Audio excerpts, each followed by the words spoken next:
Bonsoir à tous. Alors, je vais partager avec vous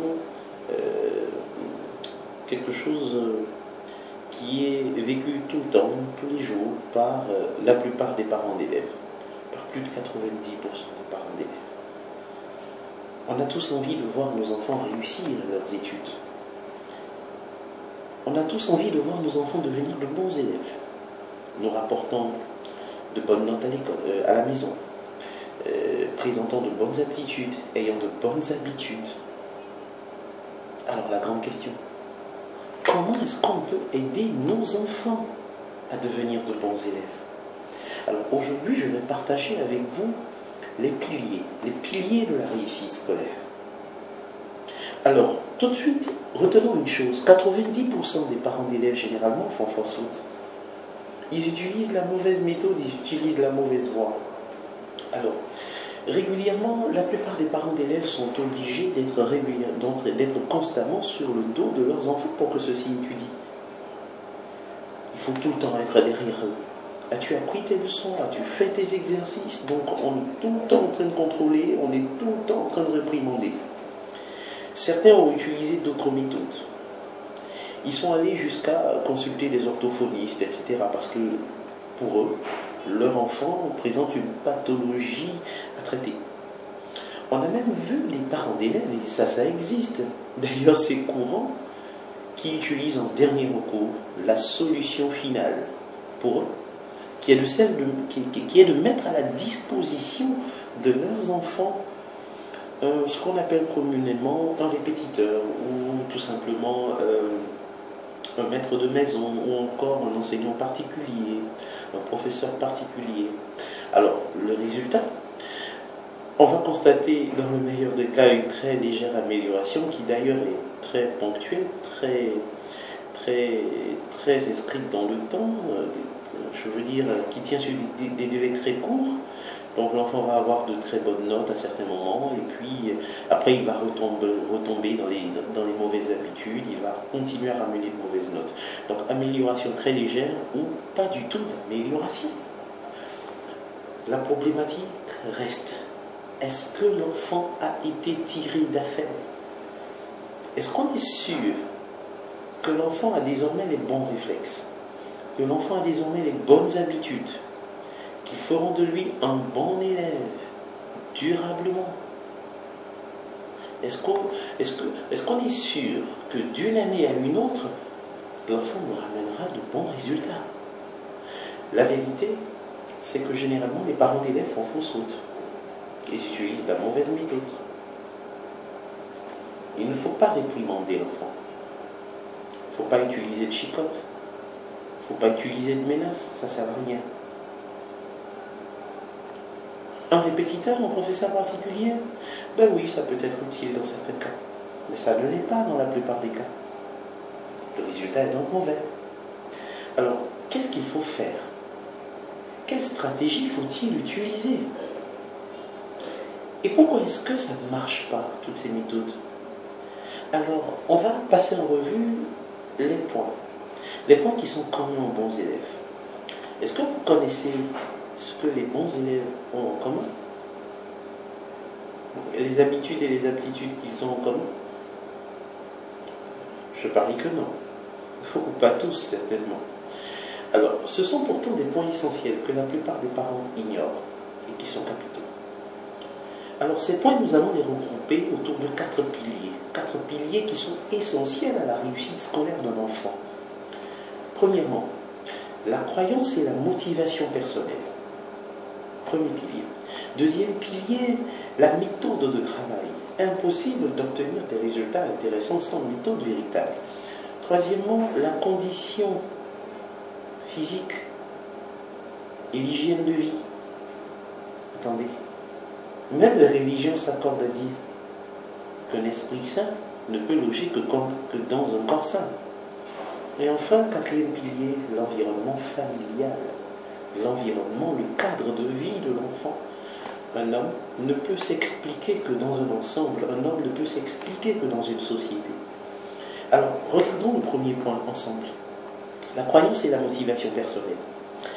La plupart des parents ignorent qu'ils ont une responsabilité dans la façon dont leur propre enfant se conduit à l'école et même parfois à la maison, et dans la façon dont leur enfant perçoit l'école.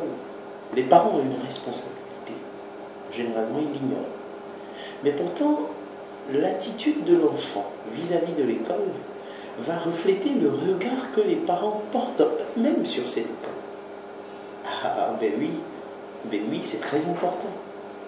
Les très bons élèves sont tous très mués par des forces positives et stimulantes que leurs parents leur ont transmises. Ils aiment l'école parce que leurs parents leur ont transmis l'idée selon laquelle l'école est un lieu magique, où ils vont enfin apprendre, découvrir, s'exprimer. Ils recherchent continuellement l'excellence, obtenir d'excellentes notes, pour avoir de bons diplômes qui conduiront à un bon métier, puis rémunéré, et qui leur offrira une réussite sociale suffisamment attendue, tellement attendue. Alors, ces croyances qui induisent une vraie motivation chez l'enfant sont transmises par les parents.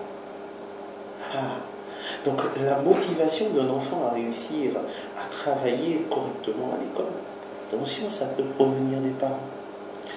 Deuxième pilier, la méthode de travail. Peut-on obtenir de bons résultats sans méthode? Je ne crois pas. Les très bons élèves sont très souvent bien organisés. Bonne organisation personnelle, à la maison et à l'école naturellement.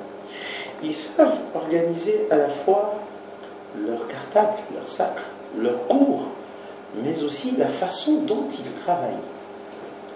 Ils sont capables d'estimer le temps que leur prendra une tâche ou un devoir. La notion de gestion du temps, ça sera un autre sujet qu'on abordera. Les très bons élèves s'astreignent à une certaine rigueur dans la gestion de tout ce qui tourne autour de l'école. Rangement, placement de cours, révision, entraînement sur des annales, etc. Enfin, tout ce qui va rentrer en ligne de compte dans l'école, dans l'apprentissage. Ils recherchent encore une fois l'excellence des bons élèves. Ils n'ont pas de temps à perdre à rechercher des cours mal rangés, des notes mal prises. Non. Et encore une fois, ce sont les parents qui, bien souvent, ont donné l'exemple. Depuis leur petite enfance, ces enfants ont appris à être rigoureux, à être ordonnés, parce qu'ils ont observé leurs parents être rigoureux et ordonnés, ou parce que, certainement, leurs parents leur ont appris l'ordre et la rigueur. Les méthodes de travail des bons élèves ne font souvent preuve que de bon sens. Vous ferez bien que tout ce que j'ai noté tout à l'heure, c'est une question de bon sens. J'ai un cartable dans lequel je vais ranger plusieurs cahiers, plusieurs livres. Il faut que tout ceci soit bien organisé à l'intérieur pour que je puisse retrouver ce qu'il faut au bon moment. Je prends des cours, je prends des notes. Il faut que les notes, je les prenne à un endroit bien précis, qui me permettent de les retrouver plus facilement. J'ai beaucoup de tâches à accomplir, des exercices à faire, des cours à réviser, des tâches ménagères. J'ai du sport, des activités religieuses. Comment j'organise tout ça? C'est une question de bon sens. C'est à nous, c'est aux parents de montrer l'exemple à leurs enfants. C'est aux parents d'inculquer ces choses à leurs enfants à partir d'actions simples qu'ils peuvent mener à la maison ou qui peuvent les aider à mener dans un premier temps. Attaquons le troisième pilier indispensable à la réussite d'un enfant, celui de la condition physique, celui de l'hygiène de vie. Tout à l'heure, je parlais d'un esprit sain dans un corps sain. Une bonne condition physique et une hygiène de vie, je dirais irréprochable, c'est simplement être respectueux de son corps, de son physique. Cela joue sur les résultats scolaires. Ça peut paraître vraiment une vue d'esprit, mais non. Il faut bien prendre le corps de son, il faut bien prendre soin de son corps. Cela joue sur les résultats scolaires. Un enfant qui ne dort pas suffisamment ne peut pas être actif en classe. Soyons raisonnables. Il manque de sommeil. Son attention baissera. Il manquera de concentration. Il ne pourra pas obtenir de bons résultats. Alors, un enfant doit dormir le temps nécessaire. On en parlera également dans une autre vidéo. Un enfant qui ne se sent pas bien dans son corps ne peut focaliser toute son attention sur les devoirs transmis par ses professeurs. Ben oui, l'attention baisse, la concentration baisse, les résultats baissent, c'est un enchaînement. Une tête bien pleine ne peut se trouver que dans un corps sain. C'est cela aussi le résultat de la bonne éducation transmise par les parents aux enfants. Ce sont à nouveau les parents qui sont responsables de combler les besoins de l'enfant en matière nutritionnelle, donc nourriture saine, en matière d'activité sportive, de sommeil de qualité, etc. Retenons une chose, les parents sont les garants de l'hygiène de vie des enfants. Les parents sont les garants d'une hygiène de vie irréprochable des enfants. Ils doivent donc montrer l'exemple et imposer des règles strictes qui sont nécessaires à la réussite scolaire de l'enfant. Abordons le dernier pilier, celui de l'environnement familial. Je disais tantôt qu'un être humain ne peut s'expliquer que dans un environnement, et notamment dans un environnement de base, qui est celui de la famille, l'environnement familial. Un environnement familial stable et affectif va permettre à l'enfant de laisser libre cours à son esprit, d'avoir un esprit libre et de se consacrer entièrement à sa scolarité. Donc l'enfant ne doit pas être contraint par des conflits, il ne doit pas être contraint, je veux dire, excusez-moi, par des conflits. Il ne doit pas subir le poids des tâches qui ne sont pas ceux de son âge à la maison. Les histoires conflictuelles à la maison entre papa et maman, entre frères et sœurs, même si on ne peut pas y échapper, parce que les dents et la langue font des histoires, c'est important. Alors, même si on ne peut pas y échapper, les histoires conflictuelles doivent avoir le moins d'impact possible sur la stabilité psychologique de l'enfant. C'est aussi la responsabilité des parents d'élèves de veiller à ce que l'enfant soit dans un environnement où il n'a pas de contraintes autres que celles liées à l'école. C'est la responsabilité des parents de parler, de discuter avec leurs enfants pour les comprendre, pour les rassurer, pour identifier ce qui peut être une entrave à leur épanouissement familial, pour faire en sorte qu'ils aient un esprit libre, libre de se consacrer entièrement aux études, et cela est très important. C'est encore une fois de la responsabilité des parents, de faire en sorte que les enfants aient un esprit disposé aux études, condition indispensable à la réussite scolaire. Alors, on fait un petit récap, un tout petit récap. Premier pilier, vous vous rappelez? Croyance et motivation personnelle. Deuxième pilier, méthode de travail. Troisième pilier, hygiène de vie.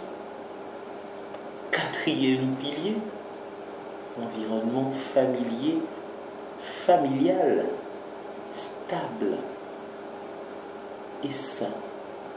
Alors, chers amis, nous allons nous retrouver dans d'autres vidéos pour parler de la gestion du temps et pour aborder chacun des piliers dans le détail avec des exemples concrets, avec des stratégies et des méthodes concrètes.